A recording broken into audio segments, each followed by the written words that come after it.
Home food मराठीमध्ये आपले स्वागत आहे। आज आपण डेअरीसारखा पनीर कसा बनवायचा ती रेसिपी पाहणार आहोत। चला तर रेसिपीला सुरुवात करूया। त्यासाठी मी 1 लिटर दूध घेतलेले आहे। दूध पूर्णपणे आता गाळून घेणार आहे, त्यामुळे दुधामधले जे कचरा आहे ते निघून जाईल। आणि आता दुधाला छान एक उकळी काढून घेऊया। त्याआधी आपण विनेगर तयार करून घ्या। 5 ते 7 चमचे मी विनेगर घेतलेले आहे, त्यामध्ये दुप्पट पाणी घालूया। अशा पद्धतीने विनेगर तयार करून घेऊया।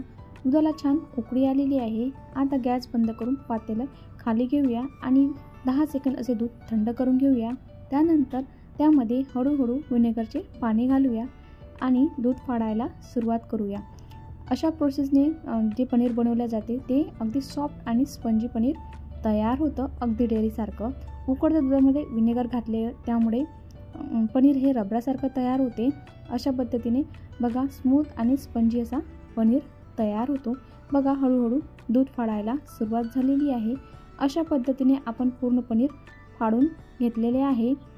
आता आपण 2 ते 3 मिनिटं असे त्याला झाकून ठेवूया, त्यामुळे पनीर हे सॉफ्ट तयार होते। त्यानंतर आता आपण हे पूर्ण एका कापडामध्ये पनीर गाळून घेऊया अशा पद्धतीने आणि थंड पाणी घालून स्वच्छ धुवून घेऊया। त्यामुळे विनेगरचा जो आंबटपणा आहे तो निघून जाईल आणि पनीरमधले पाणी पूर्णपणे पिळून काढून घेऊया। अशा पद्धतीने पनीरमधले पूर्णपणे पाणी काढून घेऊया। पनीरमधले पूर्ण पाणी काढल्यानंतर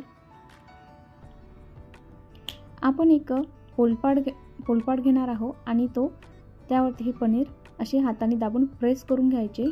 त्यामुळे पनीरला असा प्लेन आकार येईल। त्यावर एक प्लेट ठेवून जे आपण आता पनीरमधले जे पाणी काढलेले आहे तेच पाणी किंवा वजनदार कोणतीही वस्तू तुम्ही ठेवू शकता 20 ते 25 मिनिटं। बघा आपला हा पनीर छान सॉफ्ट क्रीमी पनीर तयार झालेला आहे, अगदी डेअरीसारखाच। बघा तुम्हाला मी कट करून दाखवते।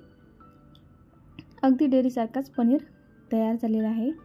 रेसिपी आवडली असेल तर लाईक आणि सबस्क्राईब करायला विसरू नका। एकदा रेसिपी नक्की ट्राय करून बघा। थँक्यू।